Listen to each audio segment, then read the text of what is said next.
So we've been taking a look at Apple's new iPad Pro, and we've got two different sizes here. We've got the 11-inch version and also the 12.9-inch. Now there's lots of things to like about this new tablet. One of the first things you'll notice is that there's no home button, and what this is allowed for is a sort of real edge-to-edge display using Apple's Liquid Retina technology, and it really does make for a beautiful display.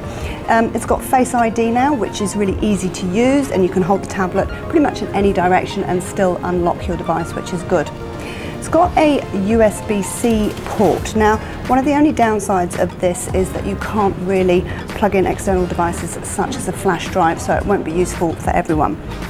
Now, I've got my friend Jake who's been testing out some of the more creative elements of the iPad Pro. What have you been using it for, Jake? Predominantly video editing, specifically HD, some 4K stuff. Off the bat, the display makes such a difference.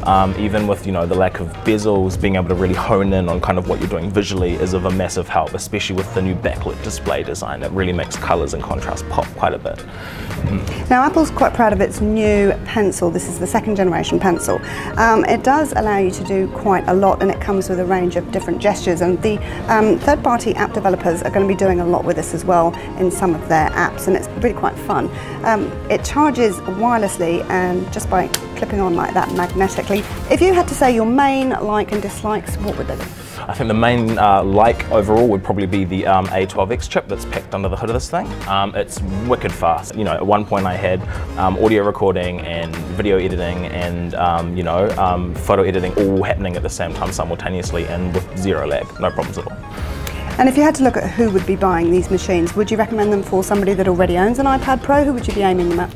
Well, that's the kind of thing with the price point we're looking at here, even with the 64 gig models and especially up to the 1 terabytes, the bigger ones, you're clocking in at around about $3,000, which is getting you into kind of, 5K iMac Retina territory with a similar size hard drive, if not the same. So really for serious creatives, and obviously if you're wanting an iPad for just family use, then you've got Apple's other range of iPads, which are really just as good. So the new iPad Pro in the 11-inch and the 12.9.